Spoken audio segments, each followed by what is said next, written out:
But মাথায় রাখবেন, অনেক মেয়েকে দেখে মনে হবে রাজরানী, বিয়ের পরের দিন দেখবেন রাজরানী নয়, কাল নাগিনী বিয়ে করে আপনি বাসায়। অতএব আল্লাহ বলছে, বান্দা কষ্ট কোন বিষয় তোর আছে তুই জানিস, বা স্বস্তি কোন বিষয় আসবে এটা তুই জানিস না, এটা জানে একজন। আওয়াজ দিয়ে বলার সময় তিনি কে? আর একটা এক্সাম্পল খুব খেয়াল করবেন, যুবকদের শখের বাইকের নাম হচ্ছে R15 ভার্সন 4 ইন্দোনেশিয়ান ভার্সন। হ্যাঁ, আচ্ছা দেখেন, গাজীপুরের ছেলে দেখেছি খুব ভাবসাব, হ্যাঁ, সানগ্লাস পরে একটা R15 বাইক নিয়ে, বাপ রে বাপ, ওর বাপের রোড, এটা হ্যাভি টান দেয়। তো এটা বড় কষ্টের বিষয় যে আজকালকার মেয়েদের কাছে এই টাউট পাটপা টিকটকার আর গাঞ্জাখোর পছন্দ হয়, দিনদার পছন্দ হয় না। এখন যুবক, এই যে যুবকগুলো আমার সোনামুড়ে দাঁড়িয়ে আছে এখানে, ওরা ভাবছিস রে এই মালটা পাইলে আমার জীবন সফল হয়ে যাবে, খালি R15 লাগবে, এইটা পাইলে আমি সফল। আমি আমার কথা বলছি, আমার যে ড্রাইভার ছিলেন তার ভাতিজা এই গত মাসে, এই ডিসেম্বর মাসে বাপকে বলেছে, আব্বা তুমি যদি আমাকে R15 কিনে না দাও আমি আত্মহত্যা করে মরে যাবো। আস্তাগফিরুল্লাহ, নাউযুবিল্লাহ। তো বাবা তো বাবাই হয়, বাবার মতো আপন আসলে পৃথিবীতে কেউ হয় না। আব্বা বলেছে, ঠিক আছে তোর মরতে হবে না, তোকে আমি আমার সব কিছু দিয়ে দিব R15, সমস্যা নেই। রিসেন্ট 1 মাসও হয় وداعيا إلى الله بإذنه وسراجا وقمرا منيرا. أما بعد فأعوذ بالله من الشيطان الرجيم. بسم الله الرحمن الرحيم. فإن مع العسر يسرا إن مع العسر يسرا. وقال تعالى في كلامه المجيد: يا أيها الذين آمنوا استعينوا بالصبر والصلاة إن الله مع الصابرين. وقال تعالى في كلامه المجيد: يا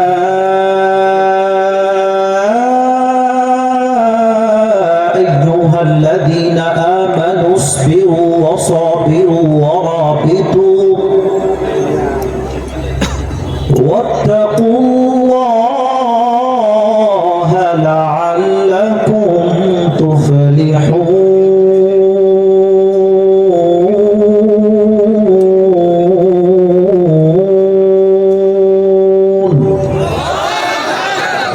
وقال تعالى في كلامه المجيد: ومن يتوكل على الله فهو حسبه. وقال رسول الله صلى الله عليه وسلم: تركت فيكم أمرين لن تضلوا ما تمسكتم بهما كتاب الله وسنة رسوله، أو كما قال عليه الصلاة والسلام: إن الله وملائكته يصلون على النبي يا أيها الذين آمنوا صلوا عليه وسلموا تسليما. اللهم صل على محمد وعلى آل محمد كما صليت على إبراهيم وعلى آل إبراهيم إنك حميد مجيد. আমার গাজীপুরের চৌরাস্তার ভাইরা কেমন আছেন আপনারা সবাই? আলহামদুলিল্লাহ, আল্লাহ শুকরিয়া যে আল্লাহ তাআলা আমাকে অনেক ভালো রেখেছে। আপনার গ্রামে বক্সের সাউন্ড আছে, গানে বক্সে কোনো সাউন্ড পাচ্ছি না কেন? আটকায় ফেলেছে। সোনামণি একটু সাইডে যাও, ওটা সাইড করতে হবে। আপনি ওটা অন করেন, অন করা আছে ওখানে কাউকে পাঠিয়ে ওটাকে ফিক্স করার ট্রাই করেন প্লিজ কাইন্ডলি। দুই পাশে সাউন্ড বড় বড় দেওয়া হলে যুবকদের কথা বুঝতে সমস্যা হবে। আমাদের আজকের এই প্রোগ্রাম চান্দনা উত্তরপাড়া যুব সমাজের উদ্যোগে আয়োজিত শহীদ রওশন আলী স্মরণ।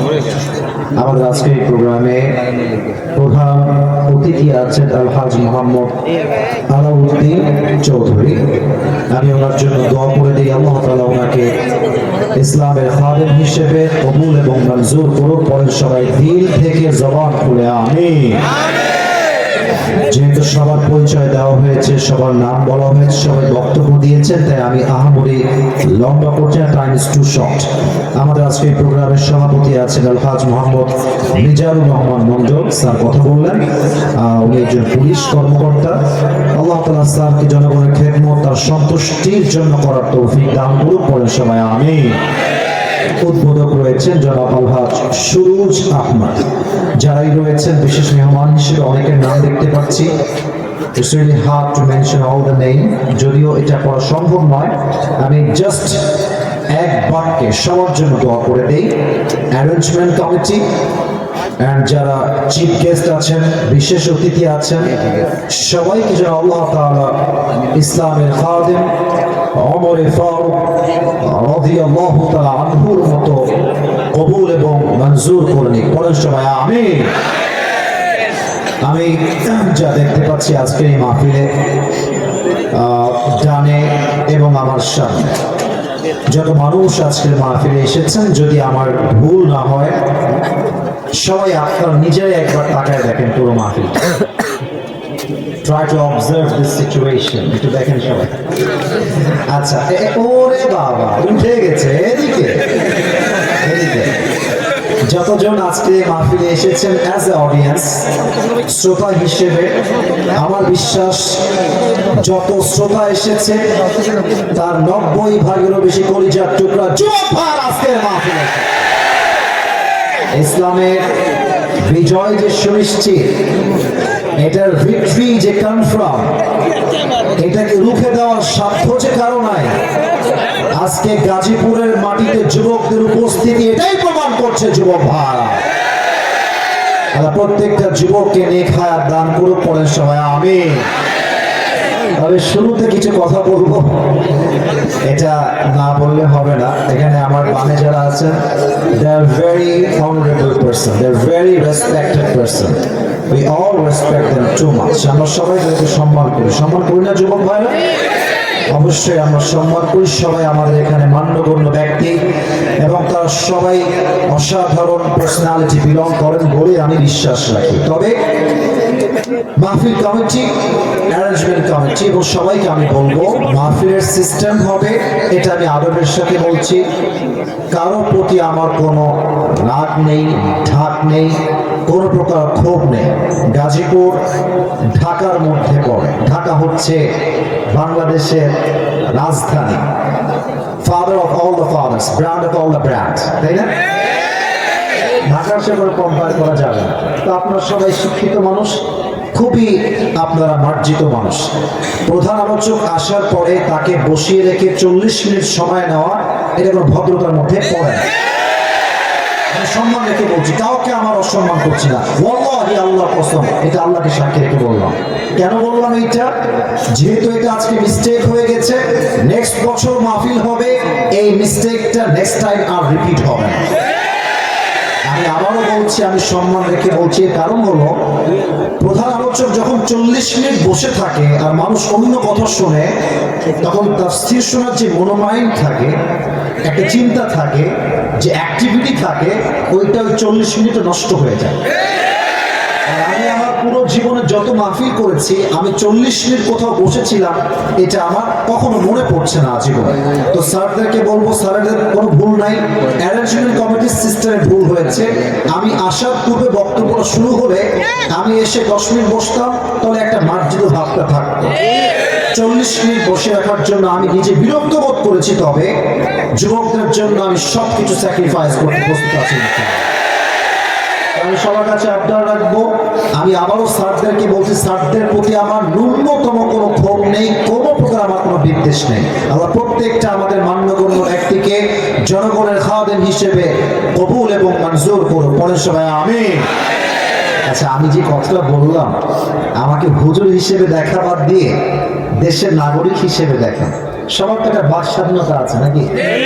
যার যার বক্তব্য, যার যার মতামত সে দিবে। আমি দোয়া করি আমার পরিচয় যুবক ভাইরা, they have struggled a lot, তারা অনেক বেশি কষ্ট করেছে প্রোগ্রামকে বাস্তবায়ন করার জন্য।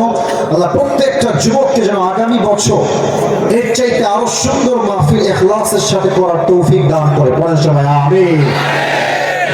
গাজীপুর এমন একটা জেলা ঢাকার ভিতরে, আমরা জানি 5 আগস্টের পূর্বে গাজীপুরের অনেক যুবকরা দেশকে স্বাধীন করবার জন্য শহীদ হয়ে গিয়েছে। এবং আপনারা দেখবেন সময় টিভি, যত টিভি আছে, যত নিউজ চ্যানেল আছে, গাজীপুরের মানুষকে যেভাবে হত্যা করা হয়েছে, খুব বড় মর্মান্তিক কথা এটা, বড় মর্মান্তিক কথা এটা।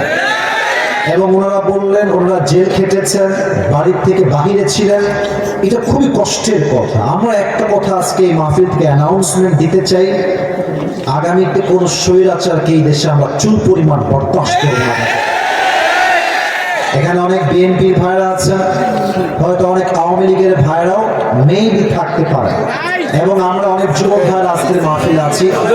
কথা হবে না, আমি কথা বলি, লেট মি টক। আমি বলছি, আমি একজন দেশের সিটিজেন হিসেবে, নাগরিক হিসেবে আজ 2টা দাবির কথা বলবো, এন্ড দেন আমি আমার সেন্ট্রাল থিম বা সাবজেক্ট ম্যাটারে ফিরে যাওয়ার সর্বোচ্চ চেষ্টা করব। দেখেন, look at my 2 fingers, আজকে আমার আগামীর নির্বাচন নিয়ে 2টা দাবি আছে। বলো সবাই, কয়টা? আর জোরসে বলো, কয়টা? 2টা দাবি। যদি আপনারা একমত হন, অনেক মিডিয়ার ভাইয়ের কভারেজ নিচ্ছে, আপনারা আমাকে অ্যাপ্রিশিয়েট করবেন, আওয়াজ দিয়ে, দিল খুলে, জবান খুলে। নাম্বার 1, আগামীতে এই দেশে নির্বাচন হবে, কোন একজন প্রধানমন্ত্রী নেক্সট টাইমে এই দেশে সিলেক্ট হবেন, এটা আমরা মনে প্রাণে বিশ্বাস রাখি। তবে as a Muslim, as a believer, একজন ইমানদার হিসেবে 1 নম্বর দাবি আমাদের, আগামীতে আমরা এই সোনার বাংলাদেশে কোন নারীকে ক্ষমতার চেয়ারে দেখতে চাই। দ্বিমত না একমত? এত আস্তে বললে তো একমত হয় না। দ্বিমত না একমত? আপনি যেই দলেরই হন, একটা হাদিস মাথায় রাখবেন। আল্লাহর হাবিব বলেছেন, সেই জাতি কখনো উন্নতির চূড়ান্ত পর্যায়ে পৌঁছাতে পারবে না যেই জাতির নেতৃত্বের চেয়ারে নারী বসে থাকে। 1 নম্বর, কোন নারীকে আমরা আগামীতে প্রাইম মিনিস্টার হিসেবে দেখতে চাই না। নাম্বার 1। নাম্বার 2, এটা আমাদের প্রাণের দাবি, একটু বুঝে শুনবেন। আমরা যেটা জাস্ট পুরুষ চাই ক্ষমতার চেয়ারে, it's exactly not like that. আমরা শুধুই পুরুষ চাই না, আমরা চাই এমন একজন পুরুষ আগামীতে আমার এই বাংলাদেশের প্রধানমন্ত্রী হবেন, যিনি এই দেশের প্রধানমন্ত্রী হবেন এবং তার যোগ্যতা, তার কোয়ালিফিকেশন এতটা হাইলি কোয়ালিফাইড হবে, তিনি দেশের প্রধানমন্ত্রীও হবেন। At the same time, তিনি চাইলে জাতীয় মসজিদ বাইতুল মুকাররমে দাঁড়িয়ে জুমার খুতবা দেওয়ার যোগ্যতা। এমন নেতা, let me talk, please, don't shout, let me talk. আমরা এমন নেতা আগামীতে চাই কি চাই না? এবার আমাকে মূল কথায় ফিরে এসে উত্তর দেন। যদি এই দেশের প্রধানমন্ত্রী হয়, জাতীয় মসজিদ বাইতুল মুকাররমের খতিব হওয়ার যোগ্য, আগামীতে এই বাংলাদেশের সুদ হার থাকবে? গাজীপুরের ভাইয়েরা জোরে বলেন, গাজীপুরের ভাইয়েরা সুদ থাকবে, ঘুষ থাকবে, চাঁদাবাজি থাকবে, টেন্ডার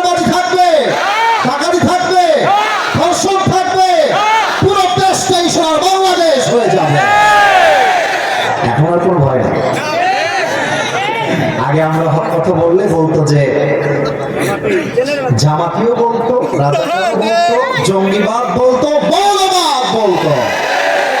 তো একটা কথা মনে পড়ে গেল, আপনার সবাই শহীদ আল্লামা দেলোয়ার হোসেন সাইদি হুজুরের নাম শুনেছেন? আল্লাহ ওনাকে জান্নাতের উচ্চ মাকাম নসিব করে করেছেন।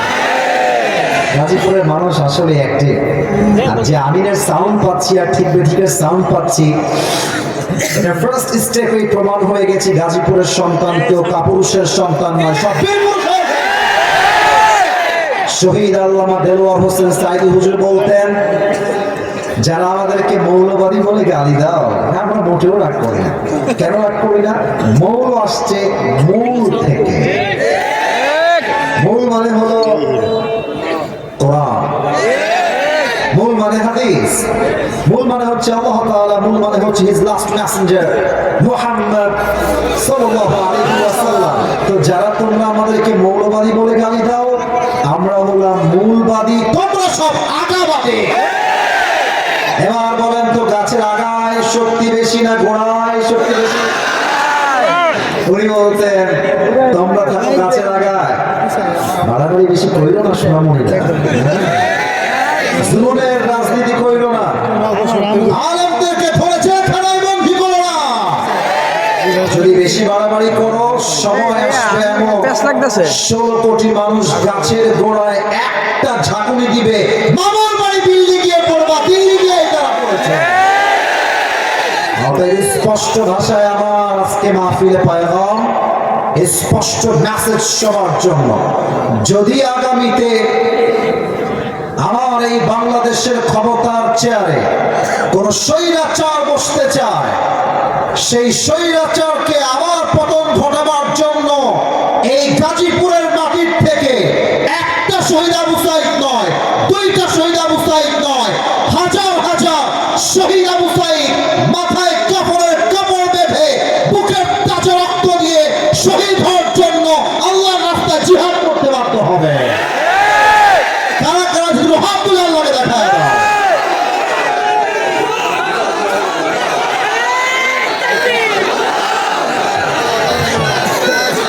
আল্লাহ স্লোগানকে কবুল করুন, মাশাআল্লাহ, সকলে পড়া আমিন। আপনাদের বউ আছে, কার কার একটু হাত তুলুন, বউ আছে?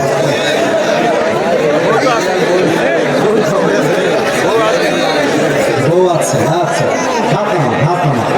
শীতকালে খুব মজা আছে আপনারা এই বুঝতে। এবার যাদের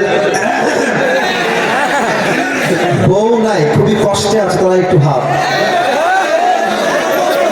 আমি ভুল দেখছি নাকি? কারো বউ নাই? ইন্না লিল্লাহি ওয়া ইন্না ইলাইহি রাজিউন। হাত নামান, হাত নামান। আহা, খুবই কষ্টের বিষয় যুবক ভাইরা। আমি মাঝে মাঝে আমার মাহফিলগুলোতে মজা করেই বলি, যার বউ নাই তার কিছু নাই, নাই নাই কিছু নাই। আর আমি আমার বাবাদেরকে বলবো, আব্বাজান, আপনার ছেলের চরিত্র কম্বল দিয়ে রক্ষা করা যাবে না। আপনার ছেলের চরিত্র ল্যাপ দিয়ে রক্ষা করা যাবে না। যুবকদের চরিত্র রক্ষা করতে একমাত্র চরিত্রবান যুবকের বইয়ের দরকার। আল্লাহ আব্বাজানরা বোঝে না, বোঝে না। আব্বাজানদেরকে বোঝার তৌফিক দান করে পড়ে সবাই আমিন। আচ্ছা, সবাই বিয়ের পক্ষে না বিপক্ষে? আমার বিশ্বাস, অল্প বয়সে বিয়ে হয়ে গেলে এই দেশে জেনার সংখ্যা কমবে, বিয়ের সংখ্যা বেড়ে যাবে। আল্লাহ আব্বাজানদেরকে বোঝার তৌফিক দান করে পড়া আমিন। আসলে বাবারা মাঝে মাঝে বোঝে না তা না, কিন্তু আমি বলতে লজ্জা পাচ্ছি। অনেক মেয়েরা আমার ওয়ার্ক শুনছে, আমি জানি, they are very educated and very qualified, আমি জানি। আমি কোনো বোনকে অসম্মান করে কথা বলছি না, তবে বলতে বাধ্য হচ্ছি যে দেশের 80% মেয়ে বিয়ের সময় চরিত্র নয়, টাকাকে সবচেয়ে বেশি এরা গুরুত্ব দেওয়ার চেষ্টা করে। এবং আমি ঢাকা শহরের কথা কি বলবো, টাকা পাইলে কিছু মেয়েরা টাকলার সঙ্গ বিয়ের পিড়িতে বসে, তাদের কাছে চরিত্র কোনো ম্যাটার করে না। ঢাকার গুলশানে ফ্ল্যাট থাকলে কিছু মেয়েরা টাকলার সঙ্গে বিয়ে করতে এক মুহূর্ত দেরি করে না। সেই মেয়েদেরকে বিনয়ের সাথে বলবো, আমার প্রিয় বোন, টাকা পাবেন, ঢাকার গুলশানে ফ্ল্যাটও পাবেন, গাড়িও পাবেন, তবে আপনার বয়স মাত্র 19। 70 বছরের বুড়ার সঙ্গে আপনি আপনার মনের শান্তি কখনোই খুঁজে পাবেন না। আল্লাহ প্রিয় বন্ধুদেরকে সঠিক বুঝ দান করুন, পড়ে সবাই আমিন। তিনটা তাকবীর দিবেন, তাকবীর শেষ হবে, দুইটা আয়াতের তাফসীর করব খুবই অল্প সময়ে। ফজরের নামাজটা আমাদের সবাইকে জামাতে পড়তে হবে, অল্প সময় ওয়াজ হবে, that will be very constructive। এই যে ডানের ভাইরা আওয়াজ করা, জানি আমি জায়গা নেই, আমি বুঝতেছি জায়গা নেই। মিডিয়ার ভাইদেরকে ধাক্কা ধাক্কি করবো না, একটু চুপ করে দাঁড়িয়ে থাকো, ঠিক আছে? বিবাহিত ভাড়া দিবেন প্রথম তাকবীর, সিঙ্গেল ভাড়া দিবেন সেকেন্ড তাকবীর, ঠিক আছে? I would like to test everyone who is more powerful. কার শক্তি কত বেশি আমি আজকে চেক করতে চাই। বিবাহিত ভাইরা আপনারা আমার সম্মান বাঁচাবেন, বিবাহিত ভাইরা একটু কাশি দেওয়ার চেষ্টা করেন, আসবেন না, তাকবীর দিবেন গলা ফাটাই দিয়ে একেবারে। বিবাহিত ভাইরা তাকবীর দেন, নারায়ে তাকবীর। সর্বনাশ, মুরতে লাফতে উঠছে। আচ্ছা, এবার it was amazingly appreciated, ভালো ছিল, খারাপ না, খুব ভালো সুন্দর সাউন্ড ছিল। এবার সিঙ্গেলের পড়া, তোমরা কি হেরে যাবা? তোমরা কি পরাজিত হয়ে যাবা? সিঙ্গেলের কাছে দেওয়া।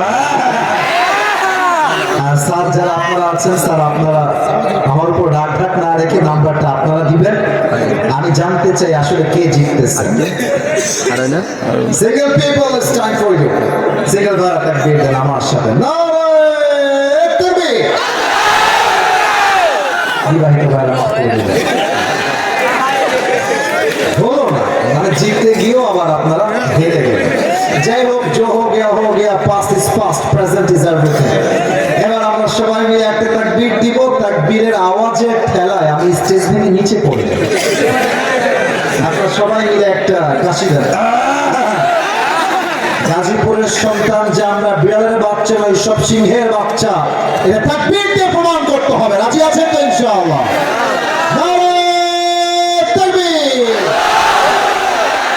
আল কোরআনের আলো, আল হাদিসের আলো, কোরআন হাদিস যেখানে, আলেম ওলামা যেখানে, গাজীপুরবাসী যেখানে, আল্লাহ রাব্বুল আলামিন সকলের স্লোগান কিতাব সন্তুষ্টির ওয়াসিলা হিসেবে কবুল এবং মঞ্জুর করে পড়েন সবাই আমিন। আমার প্রিয় গাজীপুরের ভাই, আজ আমরা যে সূরা থেকে তাফসীর পেশ করব, আমি সেই সূরায় যাওয়ার চেষ্টা করছি। তবে সবাইকে একটা কথা বলবো, কেউ যদি আমার দোয়া রাখে, যদি কোনো একজন উঠে যায়, একজন যদি উঠে যায়, তার লুঙ্গি টান দিয়ে ধরে বসে।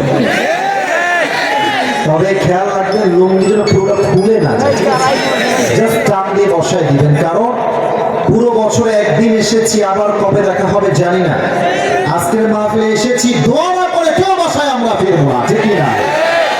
আমি শুরু করছি আল্লাহর নামে, আল্লাহর কোরআন থেকে তাফসীর।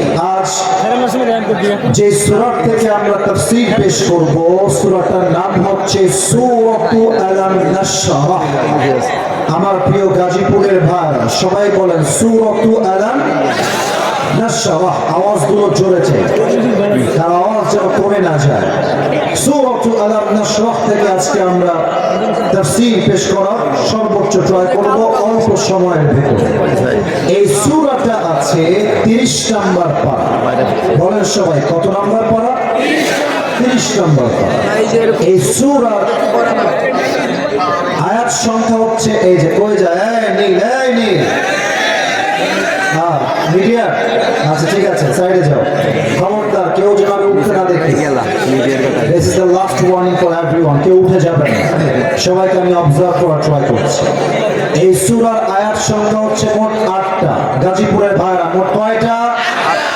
8টা। তবে আজ আমরা 8টা আয়াতের ব্যাখ্যায় যাব না, আমরা জাস্ট 2টা আয়াতের ব্যাখ্যা শুনব। জোরে সোরে বলেন সবাই, কয়টা আয়াত? أعوذ بالله من الشيطان الرجيم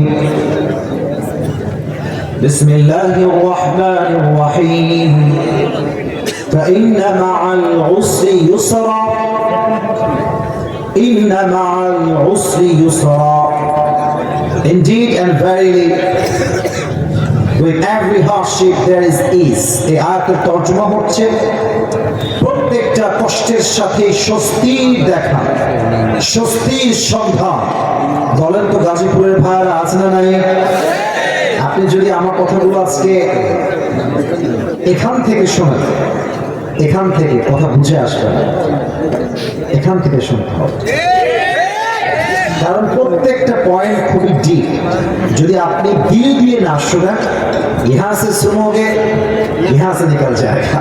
এই জন্য কান দিয়ে নয়, যতটুকু শুনবেন দিল দিয়ে শুনবেন। রাজি আছেন তো সবাই ইনশাআল্লাহ? তাহলে আমি সবার থেকে তর্জমাটা মুখস্থ শুনতে চাই। আমি বলবো প্রথম ধাপ, আপনারা বলবেন সেকেন্ড ধাপ।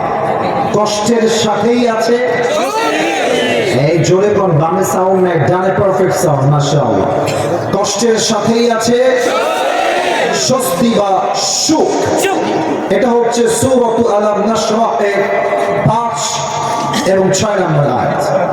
এই দুইটা আয়াতে আমি আজ তাফসীর থেকে 4টা ব্যাখ্যা দেব। Look at my 4 fingers. সবাই বলেন কয়টা ব্যাখ্যা?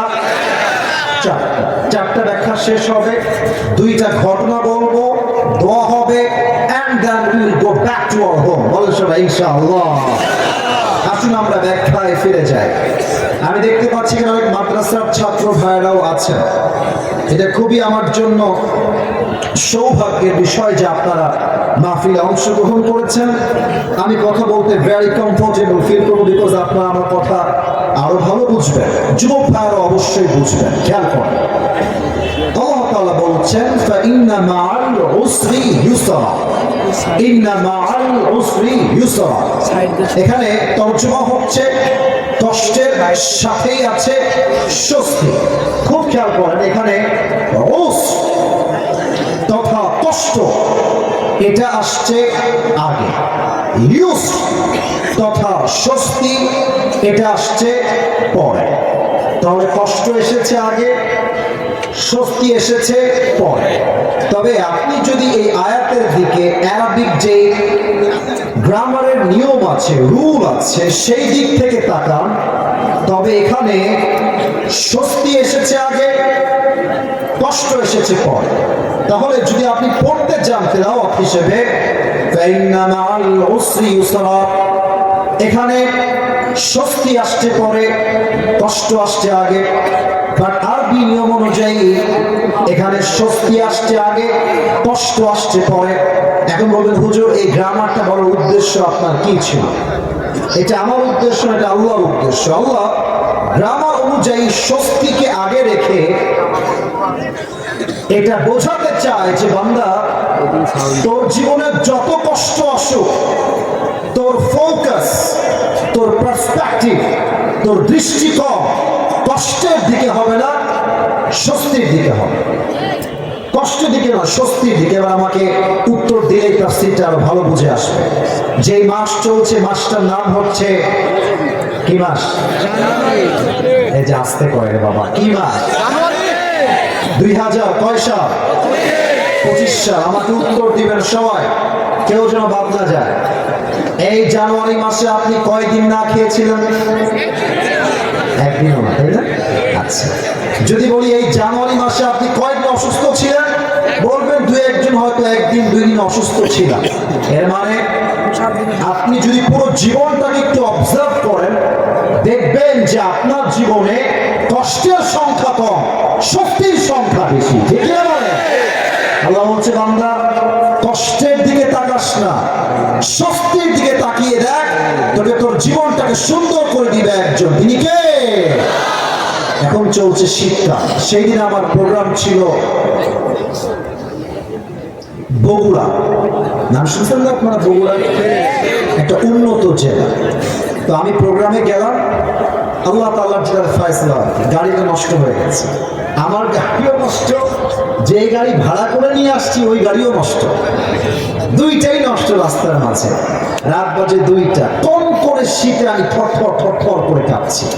বিশ্বাস করুন, আমি যতই বড় হুজুর হই আর যত বড়ই ফেমাস মানুষ হই না কেন, ডিপ্রেশন, চিন্তা প্রত্যেকটা মানুষের ন্যাচার, প্রত্যেকটা মানুষের দুশ্চিন্তা মাঝে মাঝে একটু হলেও হয়। কথা ঠিক আছে আমার? বিশ্বাস করুন, আমি গাড়িতে বসে বসে ভাবছি, ইসরে এত কম করে শীত, আমার কত কষ্ট হচ্ছে। আল্লাহ, তুমি আমাকে এত কষ্ট কেন দিচ্ছ? আমি তোমার দিনের কাজ করছি, এটা মাথায় চিন্তা করছি। সিএনজি এলো, সিএনজিতে ব্যাগ উঠালাম, যাচ্ছি অন্য একটা গাড়ি নেওয়ার জন্য।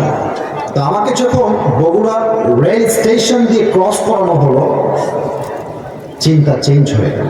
আমি দেখলাম আমি শীতে কাঁপছি, আমার ভেতরে দুইটা গেঞ্জি, উপরে জ্যাকেট, তার উপরে শাল বা চাদর পরে আছে। আমার স্টেশনে সাডেনলি চোখ পড়ল, স্টেশনে এই রিসেন্টলি মাত্র 20-25 টাকার কথা বলছে, আমি দেখলাম স্টেশনে পিচ্চিরা শুয়েছে, বাচ্চা, গায়ে জামা নাই, কোনো মতে ছেঁড়া বস্তা দিয়ে মুড়ি দিয়ে আছে। মুরব্বীরা শুয়ে আছে, বৃদ্ধা মা শুয়ে আছে, খেতা আছে, ল্যাপ নাই, কম্বল নাই। আমি বুঝলাম ফাইন্না মাআল উসরি ইউসরা, বান্দা যা আছে তাই দেখ, যা নাই তাই দেখিস না। ঢাকার গুলশানে যখন যাবেন, BMW, Mercedes, range rover, Rolls Royce, C-HR, কত ব্র্যান্ডের গাড়ি সব আছে গুলশানে। দেখলে মনে হবে, ইস, আমি গাজীপুরের ছেলে, আমার তো একটা সাইকেলও নাই। ভাই রে, অনেক কিছু থাকলেই সুখী হওয়া যায় না, সুখী হওয়ার জন্য আল্লাহ রহমতের প্রয়োজন হয়। আপনাকে একটা অবাক তথ্য দিব, কিন্তু মিডিয়া আছে, বলতে লজ্জা পাচ্ছিলাম, ভেবেছি বলবো না, তবে বলবো, আপত্তি নেই, বলবো। শুনলে আপনারা হয়তো অনেকে মাইন্ডে নেবেন, বাট আপনাকে বুঝতে হবে যা বলছেন বাস্তব বলছি। ঢাকার গুলশানে স্বামীর বউ যে হয় অন্য পুরুষের ভাবি, স্বামী তার বউকে অন্য পুরুষের সঙ্গে শোয়ার জন্য বিয়ে দেয়। আপনি দেখেন নিউজে, ইন্টারভিউ দেখেন, আপনি বলবো যে আপনি এই পয়েন্টটা কেন উল্লেখ করলেন? আমি বলবো, ভাইজান, ঢাকার গুলশানের লোকের কাছে রোলস রয়েস আছে, দামি ফ্ল্যাট আছে, বাট তাদের কাছে চরিত্রের 2 পয়সা কোনো মূল্য নেই। আপনার কাছে হয়তো বা গাজীপুরে বড় একটা বাড়ি নাই, হয়তো টিনের ছাপড়া আছে, বাট আপনাকে মাথায় রাখতে হবে, ওর টাকা থাকতে পারে, ওর মনের সুখ নাই। আল্লাহ আমাকে টাকা কম দিয়েছে, মনের সুখ বেশি দিয়েছে, ঠিক না বলেন? আল্লাহ বলছে, বান্দা কষ্টের দিকে নয়, আমি আল্লাহ তোমাকে যে স্বস্তি দান করেছি সেই স্বস্তির দিকে তাকাও। 1 নাম্বার ব্যাখ্যা, আমাদের ফোকাস হবে স্বস্তির দিকে, কষ্টের দিকে নয়। 1 নাম্বার ব্যাখ্যা। 2 নাম্বার, খেয়াল করো, ফাইন্না মাআল উসরি ইউসরা, এখানে আল উস কষ্ট। এই যে আমার মাদ্রাসার ছাত্র ভাইয়েরা আমার দিকে তাকান, এখানে আলিফ লাম আসছে, আল উস অর্থাৎ এটা মারিফা, নির্দিষ্ট কষ্ট। জীবনে কার কোনটা আছে এটা সবাই আমরা জানি। মনে করেন আপনার বউ খারাপ, এটা আপনি জানেন, আপনার চাকরি লাগবে, এটাই কষ্ট, এটা আপনি জানেন।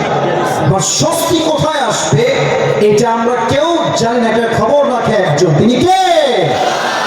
এবার আপনাকে আমি দুনিয়ার এক্সাম্পল দিয়ে তাফসীরটা বোঝাবার ট্রাই করি। ঢাকার বসুন্ধরার নাম শুনছেন তো নাকি? শুনবেন না কেন, আপনারা তো ওখানে যাওয়া মানুষ, সবাই তো সচক্ষে দেখেছেন। আমি যে কথাটা বলবো সেটা হচ্ছে এইরকম, মাঝে মাঝে রাস্তায় হাঁটলে দেখবো অনেক মেয়েরা এমন বাজে পোশাক পরে বের হয়, দেখলে মনে হয় ঢাকা শহরের মেয়েদেরকে যে কেমন বেশি দিনের বাকি নাই জুড়ে। এত বাজে পোশাক পরে মনে হয় রাস্তায় কোনো উলঙ্গমে হেঁটে বেড়াচ্ছে গাজীপুরের ভাই। তো এত 10টা মেয়ের ভিড়ে দেখছো মাশাআল্লাহ, হঠাৎ করে যে এক বোরকাওয়ালি, হাতেও মোজা, পায়েও মোজা, ইয়ার ये तो अभी के जन्नत से भाग के दुनिया में। সোনামণি উপরে ফিটফাট, মাঝে মাঝে ভিতরে সদরঘাট হয়। এখন তুমি ভাবছো যে আল্লাহ জীবনে একটাই কষ্ট, বউ না, এটা আমি জানি, কিন্তু আমি ভাবছি যে আমার স্বস্তি হচ্ছে এই বেড়ি আমার বউ হইলে আমার আর কোনো কষ্ট থাকবে না, এটা আমি চিন্তা করছি। বাট মাথায় রাখবেন, অনেক মেয়েকে দেখে মনে হবে রাজরানী, বিয়ের পরের দিন দেখবেন রাজরানী নয়, কাল নাগিনী বিয়ে করে আপনি বাসায়। অতএব আল্লাহ বলছে, বান্দা কষ্ট কোন বিষয় তোর আছে তুই জানিস, বাট স্বস্তি কোন বিষয় আসবে এটা তুই জানিস না। এটা জানে একজন, আওয়াজ দিয়ে বলে সবাই তিনি কে? আর একটা এক্সাম্পল খুব খেয়াল করবেন, যুবকদের শখের বাইকের নাম হচ্ছে R15 ভার্সন 4 ইন্দোনেশিয়ান ভার্সন। হ্যাঁ, আচ্ছা দেখেন, গাজীপুরের ছেলে দেখেছি খুব ভাবসাব, হ্যাঁ, সানগ্লাস পরে একটা R15 বাইক নিয়ে বাপ রে বাপ, ও বাপের রোড, এটা হ্যাভি টান দেয়। তো এটা বড় কষ্টের বিষয় যে আজকালকার মেয়েদের কাছে এই টাউট পাটপাট টিকটকার গাঞ্জাখোর পছন্দ হয়, দিনদার পছন্দ হয় না। এখন যুবক, এই যে যুবকগুলো আমার সোনা মিলে দাঁড়িয়ে আছে এখানে, ওরা ভাবছিস রে এই মালটা পাইলে আমার জীবন সফল হয়ে যাবে, খালি R15 লাগবে, এইটা পাইলে আমি সফল। আমি আমার কথা বলছি, আমার যে ড্রাইভার ছিলেন তার ভাতিজা এই গত মাসে, এই ডিসেম্বর মাসে বাপকে বলেছে, আব্বা তুমি যদি আমাকে R15 কিনে না দাও আমি আত্মহত্যা করে মরে যাবো। আস্তাগফিরুল্লাহ, নাউযুবিল্লাহ। তো বাবা তো বাবাই হয়, বাবার মতো আপন আসলে পৃথিবীতে কেউ হয় না। আব্বা বলেছে ঠিক আছে, তোর মরতে হবে না, তোকে আমি আমার সব কিছু দিয়ে দিব R15, সমস্যা নেই। রিসেন্ট 1 মাসও হয় R15 কিনে দিয়েছে। ভোরবেলা সকালবেলা রাস্তা ফাঁকা ছিল, আবেগ কাজ করেছে, বিবেক কাজ করে নাই। গাড়ি তুলেছে 120-এ 30-এ, তো ঠাস করে রাস্তা দিয়ে গাড়ি চলে আসছে মাঝখানের সামনে দিয়ে, আর এটাকে কন্ট্রোল করতে পারে না, সোজা গিয়ে খাম্বার সঙ্গে মেরে দিয়েছে, জায়গায় স্পট। আল্লাহ বলছে, বান্দা তুই ভাবছিস R15 পেলে ইস্যু, তুই ভাবছিস ঢাকার গুলশানে সব কিনতে পারলে ইস্যু, তুই ভাবছিস ব্র্যান্ডের কাপড় পরলে ইস্যু, তুই ভাবছিস অমুক কোম্পানিতে চাকরি পেলে ইস্যু। না, তোর সুখের খবর তুই জানিস না, তোর শক্তি আসবে কোথায় এটা একমাত্র খবর রাখে একজন, তিনি কে? কথা কি বোঝা যায়? আমার তাফসীরের কথাগুলো কি বোঝা যায়? যায় যায় যায়। তাহলে এটা কয় নাম্বার পয়েন্ট গেল? এই ভাইরা জুড়ে কোন সবাই কয়? 3 নাম্বার পয়েন্ট আরো বড় মারাত্মক, একটু খেয়াল করবেন। ইন্না মাআল উসরি ইউসরা, ইন্না মাআল উসরি ইউসরা। দুইটা আয়াতের শুরুতে একটা হরফ আছে, এটা হচ্ছে ইন্না। সবার থেকে জানতে চাই এই হরফটার নাম কি? এই যে আমার কওমি ছাত্র ভাইরা যারা আছেন, they know this very well, তারা আমার চাইতে আরো ভালো জানে। এটা হচ্ছে হুরুফে মুশাব্বাহা বিল ফি'ল। যখন ইন্না কোনো বাক্যের শুরুতে আসে, বাক্যের মাঝে যে সন্দেহ থাকে সেই সন্দেহ সব দূর করে দেয়। অনেক যুবক মনে মনে ভাবে যে বয়স তো 25 হয়ে গেল, বিয়ে কি সেটা হবেই না আমার? হ্যাঁ, এরকম আছে, বিয়ে কি হবেই না, আমি কি আজীবন সিঙ্গেল মরবো, এটা আমিও ভাবি।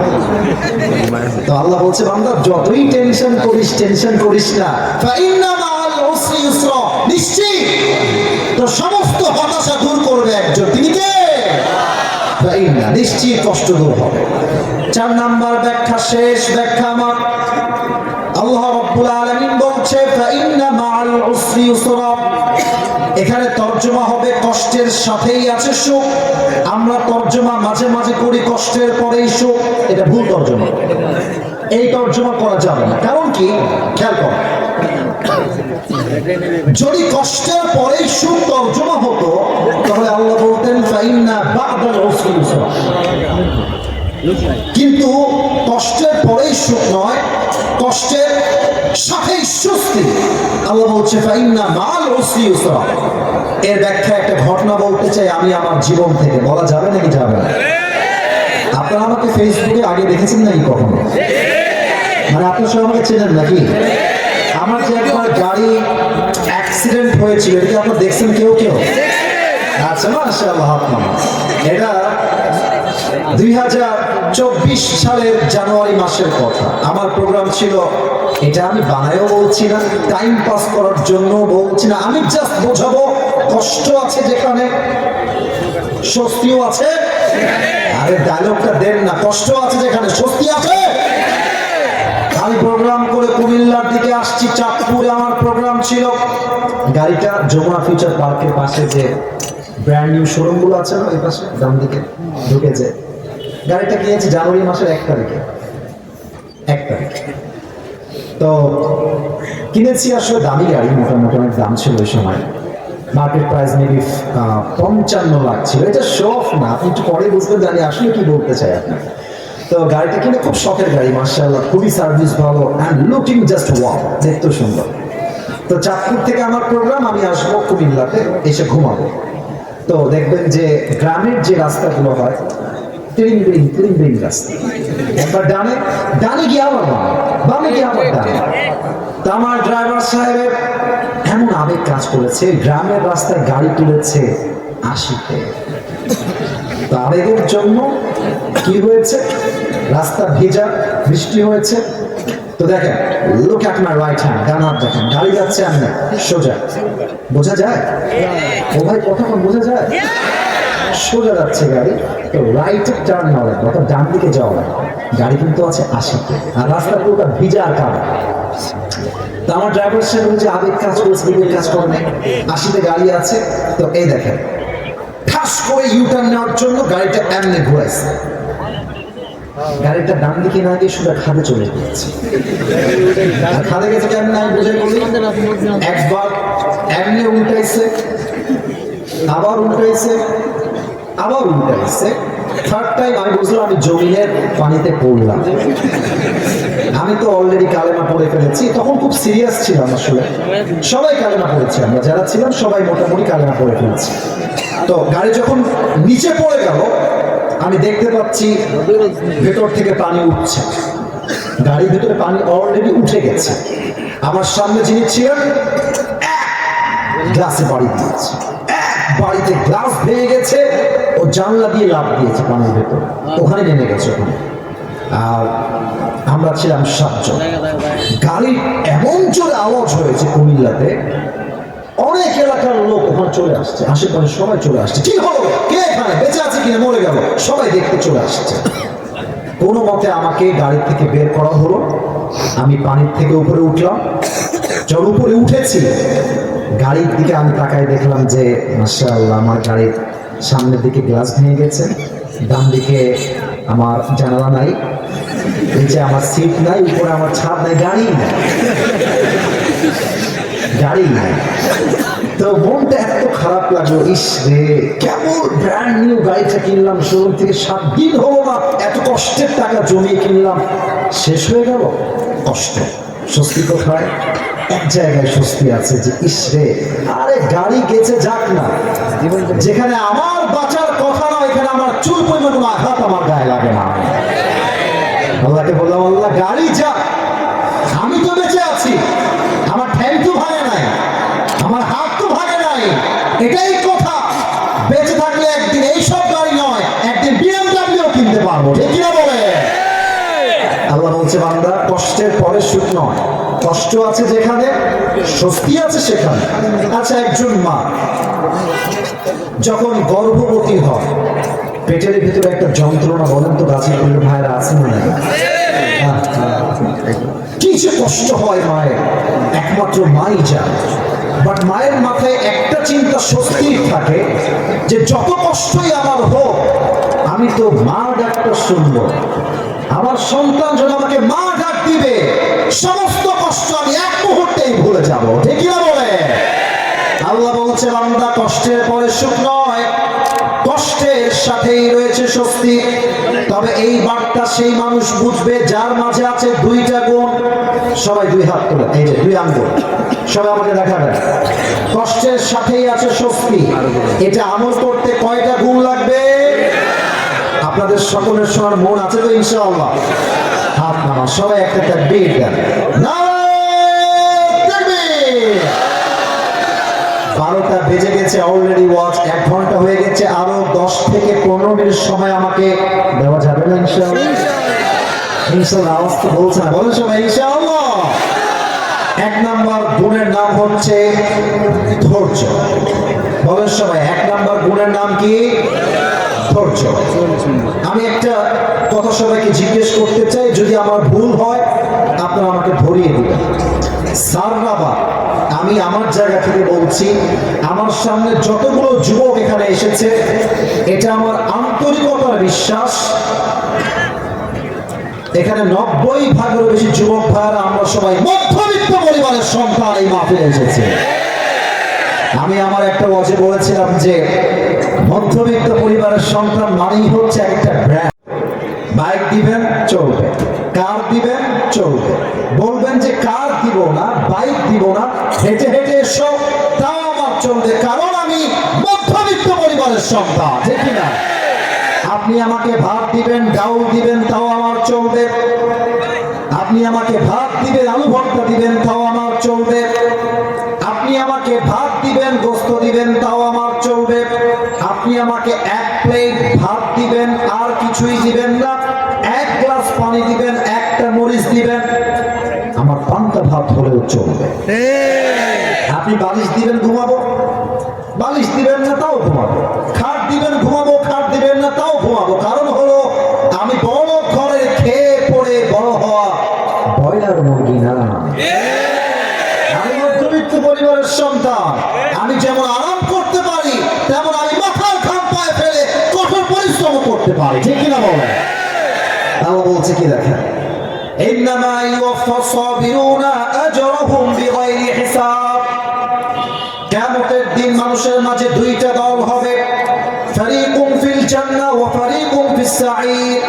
One group will enter in the paradise and another group will enter in the hellfire. এক দল যাবে জান্নাতে, আরেক দল যাবে জাহান্নামে। জান্নাতের কাতার হবে ডান দিকে। গাজীপুরের ভাড়া জান্নাতের কাতার কি বাম দিকে না ডান দিকে? আল্লাহ বলবে, হে আব্দুর রহমান বের হও, হে আব্দুল্লাহ বের হও, হে আব্দুর রহিম এটাও বের হও, এই কাতার থেকে বাহিরে আসো। আল্লাহ কেন বের হও? আমরা কি জান্নাত পাবো না? আল্লাহ আল্লাহ বলবে, বান্দা জান্নাত তো পাবা, তবে একটা বিশেষ অফার আছে তোমার জন্য। কেন, কি অফার? আল্লাহ বলবে, আজকে আমি আল্লাহ তোমাকে বিনা হিসেবে জান্নাত দাও। আল্লাহ বিনা হিসাব কেন? আমি কি এমন আমল করেছি? আল্লাহ আল্লাহ বলে, বান্দা ওই যে তুমি দুনিয়ার বুকে গরিব ঘরের ছেলে ছিলে, মধ্যবিত্ত পরিবারের ছেলে ছিলে, এত কষ্ট তোমার হৃদয়ে চাপা ছিল, বাট কেউ যখন তোমাকে বলতো ভাই তুমি কেমন আছো, তুমি সব ভুলে বলতা ভাই আলহামদুলিল্লাহ, আল্লাহ অনেক ভালো রেখেছে, তুমি ধৈর্যশীল ছিলা। ইন্নামা ইউওয়াফাস সাবিরুনা আজরাহুম বিগাইরি হিসাব। Those who observe patient, they will be given their reward without measure. আল্লাহ বলছে ধৈর্যশীল বান্দাকে আমি আল্লাহ তাআলা বিনা হিসাবে জান্নাত দিব। সুবহানাল্লাহ। কিছু প্রশ্ন করছি, দেখা যাক আপনারা উত্তর করতে পারেন কিনা। বলেন তো আমার গাজীপুরের ভাইয়ের নবীজির একমাত্র কলিজার টুকরা মেয়ে, যার দ্বারা নবীজির বংশ বিস্তার হয়েছে, তার স্বামীর নাম হচ্ছে আলী, তার সন্তানের নাম হচ্ছে হাসান এবং হুসাইন রাদিয়াল্লাহু তাআলা আনহুমা। সে নারীর নাম কি ছিল? এত আস্তে বলবেন, এটা এক্সপেক্ট করে না। বলেন সবাই, নাম কি ছিল? রাদিয়াল্লাহু তাআলা আনহা। এই একটা ঘটনা বলবো, আমি যেন কোনো চোখ ডান বাম দেখতে না পাই, লুক অ্যাট মাই ফেস, আমার চেহারার দিকে তাকায় থাকেন। একদিন ফাতেমা রাদিয়াল্লাহু তাআলা আনহার ঘরে এত অভাব, হাদিসে আসছে 3 দিন যাবত চুলায় আগুন জ্বলে না, ভাত নাই, ডাল নাই, চাল নাই, কিছুই না। ফাতেমা রাদিয়াল্লাহু তাআলা আনহা ডাক দিয়ে বলছে, আলী অভাব তো বড্ড চরম পর্যায়ে পৌঁছে গিয়েছে, খাবার দাবার ডাল ভাত কিছুই নাই বাসার ভেতরে, কি করা যায়, আমাকে পরামর্শ দাও। আলী বলছে, তুমি এক কাজ করো, নবীর কাছে যাও, গিয়ে বলো, ইয়া রাসূলুল্লাহ আ'তিনি শাইআন, গিভ আস সাম ফুড, কিছু খাবার দেন, আমরা বড় ক্ষুধার্ত দিন যাবো। যাও বাবার কাছে যাও। দেখেন স্বামী যা বলে বউটা শুনতে বাধ্য, শুনতে হবে যদি ইসলামী শরিয়াত অনুযায়ী হয়। বাংলাদেশে সবচাইতে ডিভোর্সের সংখ্যা ঢাকা শহরে বেশি। কারণ কি জানেন, আমি তো বলে দিই এই সিক্রেটটা, ঢাকা শহরে মেয়েদের ডিমান্ড একটু বেশি, চাই আরো চাই আরো চাই। এক ছেলে মাইন্ড করবে না, আমার কাছে আসছে, যুবক ছেলে, ভেরি ইয়াং ম্যান, বলছে হুজুর আমি আমার বউকে তালাক দিই, বসুন থাকছেন, বুঝিয়েছ মাথা খুব বড়, হ্যাঁ বসুন বসুন, কি হয়েছে, কি সমস্যা? বলছে যে হুজুর আমার বউয়ের চাহিদার কোনো শেষ নাই, খালি চাই, একটা এনে দিয়ে আর একটা চাই, ওইটা দিয়ে আর একটা চাই। प्रिय भाईरा বিয়ে হচ্ছে দিল্লি का लड्डू खाओगे तो भी पछताओगे नहीं खाओगे तो भी पछताओगे আমার মনে হয় যে না খাওয়ার চাইতে খেয়ে পছন্দ হাজার গুণ বেশি ভালো যুবক তাই না তো আমি বললাম ভাই কেন কি সমস্যা কি কি বলে বলেন তো দেখি তো বলছে হুজুর সেদিন আমার কাছে এসেছে বলছে জান তুমি কি জানো আমার অনেক বান্ধবীর জামাই থেকে আইফোন 16 প্রো ম্যাক্স দিয়েছে এর মানে কি মেয়েটা বহুত বোঝা যাচ্ছে ওর জামাই তোকে দিয়েছে তুমি আমাকে কবে দিবা মেয়েদের এই ডিমান্ডের জন্য হাজার হাজার স্বামী ঢাকা শহরে হারাম ইনকাম করতে বাধ্য হয় গাজীপুরের ভাই ঠিক না ফাতেমার দিকে তাকান ফাতেমা নবীর কাছে আসছে এসে দরজায় নক দিয়েছে নবীজির স্বভাব নবী নিজে আসতেন গেট খুলতেন ফাতেমাকে নিজেই ঘরে নিয়ে আসতেন নবীজি গেট খুলে ফাতেমার চেহারা দেখেই বুঝে গেছেন ফাতেমা ইজ ডিপ্রেসড সে হতাশ কোন একটা সমস্যা এসে পড়ে গেছে নবীজি মেয়ের হাত ধরলেন চুপ করে ধরে বাসায় নিয়ে খাটের উপরে বসালেন বললেন মা বলো তোমার কি হয়েছে ফাতেমা মাথা নিচুর দিকে দিয়ে বলছে আব্বাজান আপনি সেই কিছু খাবার দেন 3 দিন যাবত বড্ড ক্ষুধার্ত নবীজি বুঝে গেছেন আমার মেয়ে ক্ষুধার্ত ধৈর্যের পরীক্ষা নাও বলছে আচ্ছা মা টেনশন নাই খাবার দিব নট আ বিগ ডিল তবে তোমাকে আমি দুইটা অপশন দিব তুমি কোনটা চুজ করবা that decision is totally yours সিদ্ধান্ত তোমার মা দুইটা অপশন শোনো এক তোমাকে আমি 5টা বকরি দিব আর করে তোমাকে আমি 5টা দোয়া শেখায় দিব which option you want select তুমি কোনটা নিতে চাও ফাতেমা বুঝে গেছে আমার আব্বাজান আমাকে ধৈর্যের পরীক্ষা নিচ্ছেন বলছে আব্বাজান 5টা বকরির দরকার নাই 5টা দোয়া শিখাই দিলে আমি ফাতেমা খুশি মনে বাসায় ফিরে যাব নবীজি বলছেন এইটা আমার মেয়ে ধৈর্যের পরীক্ষায় পাস করেছে সুবহানাল্লাহ আল্লাহর হাবিব দোয়া শেখালেন আমি আপনাদের সবাইকে শেখাতে চাই আমি জানি এটা মুখস্থ হবে না অনেক মিডিয়ার ভাইরা আজকে এসেছে কাউকে আমি চিনিও না আপলোড দিয়ে দিবে কালকে মুখস্থ করে নিবে সবাই পড়েন আমার সাথে গাজীপুরের সামনে ইয়া আউয়ালাল আউয়ালিন আপনারা খুব সুন্দর সাউন্ডে কথা বলেন মাশাআল্লাহ ভাইরা আপনারাও বলেন ইয়া আউয়ালাল আউয়ালিন ইয়া আখিরাল আখিরিন ইয়া যাল কুওয়াতিল মাতিন ইয়া রাহিমাল মাসাকিন ইয়া আরহামার রাহিমিন শেষ শব্দের দোয়া অনেক সহজ তো আমি সবার থেকে লাউডলি শুনতে চাই ইয়া আরহামার রাহিমিন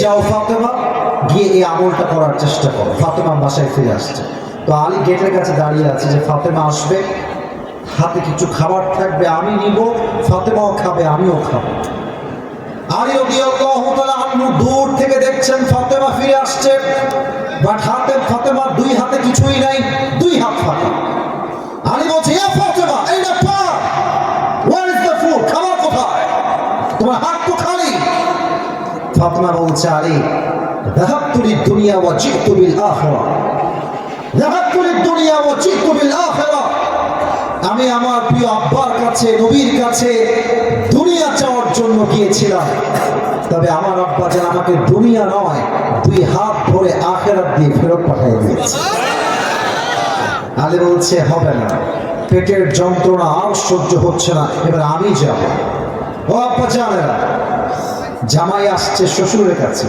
it's a matter of Prestige issue জামাই এসছে এসে বলছে আসসালামু আলাইকা ইয়া রাহমাতাল লিল আলামিন হে নবী আপনাকে সালাম নবী তো বুঝে গেছে যে আলী কেন এসেছে জামাই বসো কি দিব বলো কি চাই বলছে নবী হে 3 দিন যাবত বড্ড অভাব যদি কিছু খাবার দিতেন বড্ড মেহেরবানি হতো আপনার ব্যাপারে নবীজি বলছে ঠিক আছে খাবার দিব তবে 2টা অপশন তোমাকে দিচ্ছি তুমি কোনটা নিবা the decision is totally yours নবীজি জামাইয়ের সবরের পরীক্ষা দিচ্ছে বলছে তোমাকে আমি 5000 বকরি দেব আগে বলেছিল 5টা এবার সংখ্যা বেড়ে 5000 বকরি দিব আর 5টা দোয়া দিব which option you want to select তুমি কোনটা নিতে চাও আলী বুঝে গেছে আমার শ্বশুর আমাকে পরীক্ষা দিচ্ছে আলী বলছে নবী হে 5,000 বকরি ইস মাইনাস।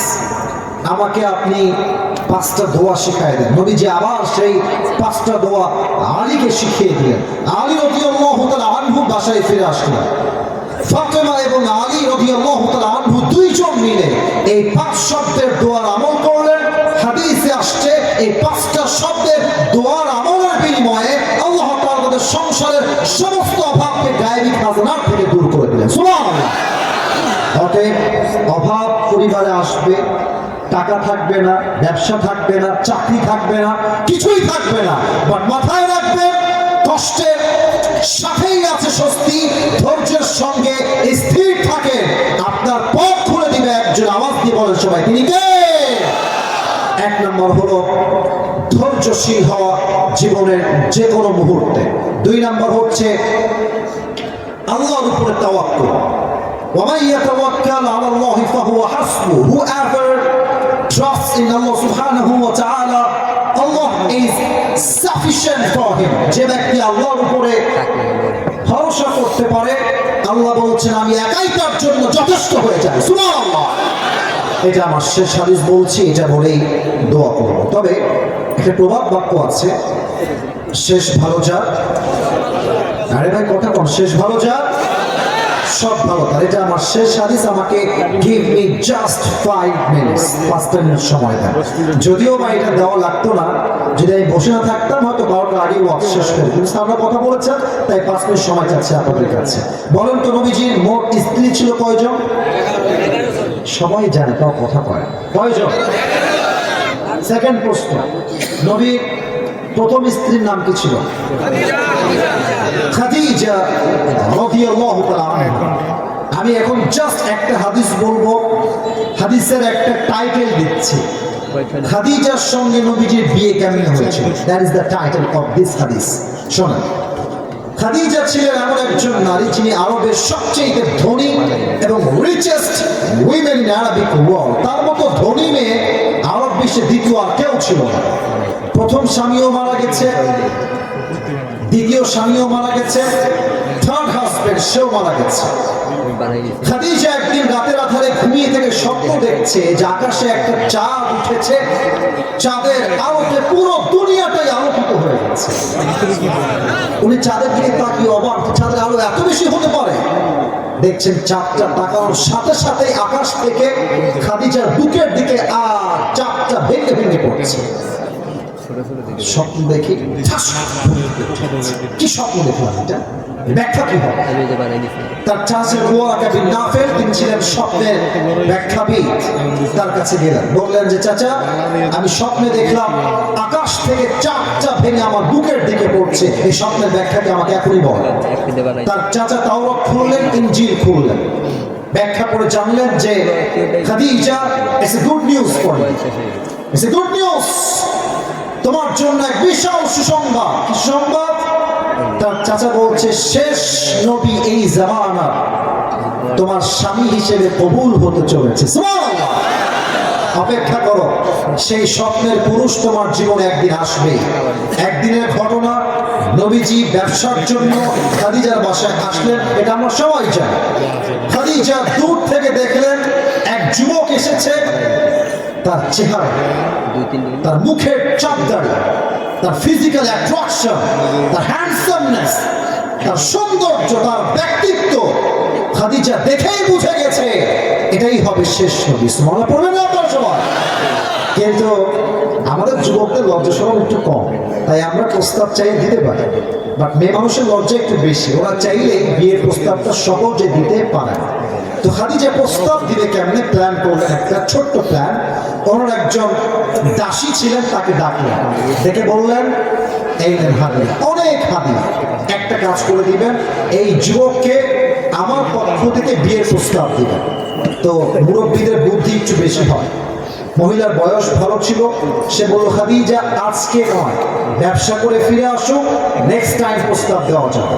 পরের কথা, এবার খাদিজার দাসী নবীর ঘরে আসছে।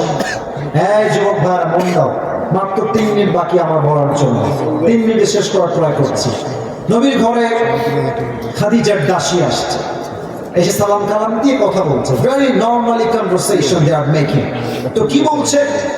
বলছে আচ্ছা মোহাম্মদ, সবই বুঝলাম, তোমার কথাবার্তা সব ঠিকঠাক আছে, তো তোমাকে একটা প্রশ্ন করবো, রাগ করো না তুমি আমার প্রশ্নের জন্য। বলেন কি প্রশ্ন বলেন? বলছে আচ্ছা তোমার বয়স তো মাশাআল্লাহ, ইউ আর 25 ইয়ার্স ওল্ড, 25 বছর তোমার বয়স, তাগড়া যুবক তুমি, ব্যবসায়ও হাত দিয়ে ফেলেছো অলরেডি, তো তুমি বিয়ে করো না কেন? কি কারণটা কি আমার একটু বলা যাবে? নবীজি যে উত্তর দিয়েছেন এটা হাজার হাজার যুবকদের মনের উত্তর। নবীজি বলছেন বিয়ে তো আমি করতে চাই, বাট আমার কাছে এটা নাই, টাকা নাই। তো যার কাছে টাকা নেই তার কাছে মেয়ে বিয়ে দিবে কোথায়? কে দিবে? এবার তার দাস ছিল খুব চালাক, বলছে আরে টাকার চিন্তা তোমার, আরে it's not a big deal, আমার কাছে এমন একজন মেয়ে আছে যেই মেয়েকে বিয়ে করলে তোমার মোহর দেওয়া লাগবে না, খাবার দেওয়া লাগবে না, বাড়ি দেওয়া লাগবে না, পোশাক দেওয়া লাগবে না, বরং সেই মেয়েকে কবুল করে বিয়ে করলে তোমাকে সেই মেয়ে তোমার সবকিছু অ্যারেঞ্জমেন্ট করে দিবে।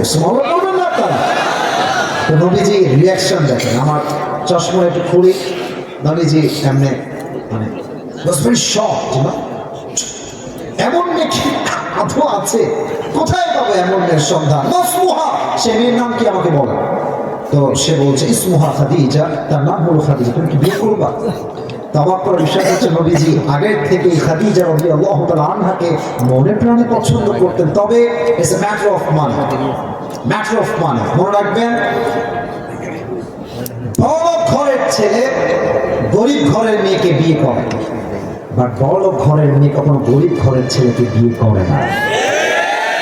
নবীজি ভাবছে প্রস্তাব দিব কেমনে, আমি তো গরিব ঘরের ছেলে, তো প্রস্তাব খাদিজার পক্ষ থেকে আগে আসছে। তো নবীজি বলছে আপনি যান, আমি কালকে আমার চাচা আবু তালেবকে নিয়ে বাসায় আসবো, ওখানে ফাইনাল ডিসিশন আমরা মেক করব।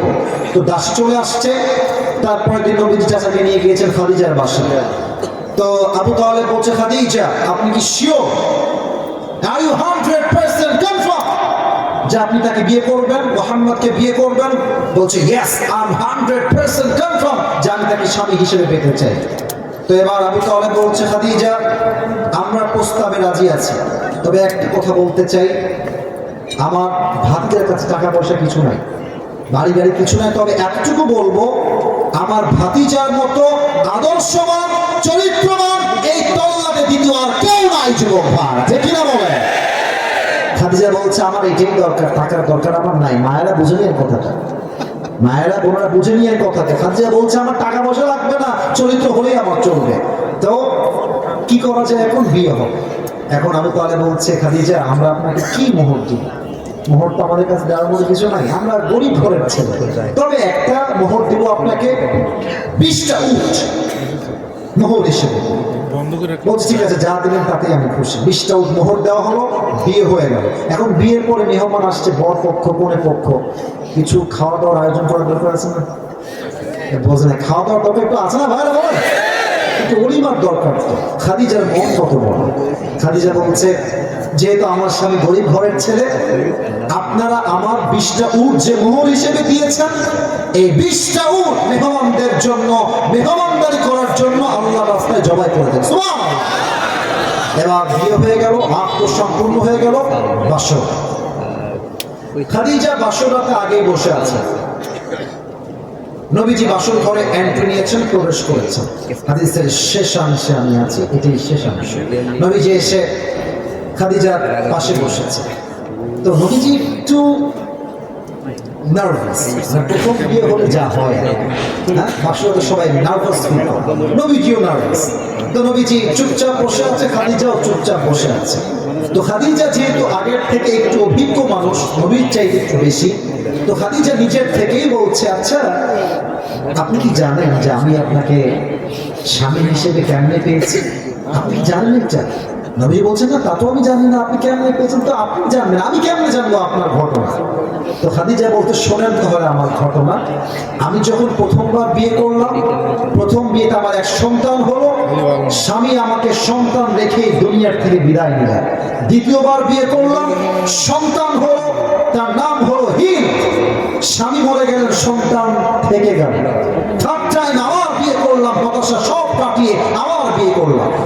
সেই স্বামীও মারা গেল। পরে আমি নিয়ত করলাম আমার ভরসা আল্লাহর উপরে, আমার রব একদিন না একদিন আমাকে উত্তম জীবন সঙ্গী আজীবনের জন্য দান করবেন করবেন করবেন ইনশাআল্লাহ। এটা আমার ভরসা, তাওয়াক্কুল ছিল। এবং এই তাওয়াক্কুলকে আমি সামনে রেখে কোনোদিন কোনো পরপুরুষের সঙ্গে হারামে জড়াই না, কখনো কোনো পরপুরুষের দিকে চোখ তুলে তাকাই নাই, কখনো আমি আমার ব্রেইনে খারাপ হারাম কোনো অশ্লীল চিন্তা আনি নাই। আমি আমার ভরসা আল্লাহর উপর রেখেছি। আমার মতো একজন নারীকে আল্লাহ তাআলা আপনার মতো চরিত্রবান যুবকের প্রথম স্ত্রী হিসেবে কবুল করে নিয়েছে। তাহলে কি বুঝলাম? তোমার জীবনে আজকে বউ নাই, তুমি আমার বিয়ে হবে না, আব্বান মরে যাবো, আমার বিয়ে নাই, বউ নাই, কিছু নাই, না। অপেক্ষা করো, ধৈর্য ধারণ করো, নিজেকে বাঁচাও। তোমার চরিত্র ভালো হলে তোমাকে আল্লাহ উত্তম চরিত্রে দান করবেই করবে ইনশাআল্লাহ। ঠিক কি না বলো? অতএব যত কষ্টই আসুক, দুইটা বিষয়ে মাথা রেখে চলবে। এক হলো ধৈর্য, দুই হচ্ছে তাওয়াক্কুল। ধৈর্য মানে কি? একদিন না একদিন ভালো ফলাফল আসবে। তাওয়াক্কুল মানে কি? আমার বিশ্বাস আমার রব আমাকে কখনো ঠকাইতে পারে না। সবাই এই দুইটা গুণ রাখতে রাজি আছেন তো ইনশাআল্লাহ? দুইটা হাত তোলেন সবাই, সবাই দুইটা হাত তোলেন। গাজীপুরের মানুষকেও হাত নামাবেন না আমি না বলা পর্যন্ত। আপনারা প্রমাণ করেছেন যে আসলেই আপনারা মাশাআল্লাহ ভদ্র ঘরের সন্তান। দোয়া আমার দায়িত্বে নেই, দোয়া আরেকজন করবেন। দোয়ার সময় চুপচাপ থাকবেন। আমি আগে একটা ওয়াদা করা নেই। বলেন সবাই হুজুর। এটা গাজীপুরের সাউন্ড হয়নি। বলেন সবাই হুজুর। আমরা জোরে কর, আমরা সবাই ওয়াদা করলাম আজ দোয়া না করে আমরা কেউ বাসায় ফিরে, এই যে আমার হাত দেখেন, যাব না। এই জোরে কোন যাব না? বলেন সবাই হাত তুলে ইনশাআল্লাহ।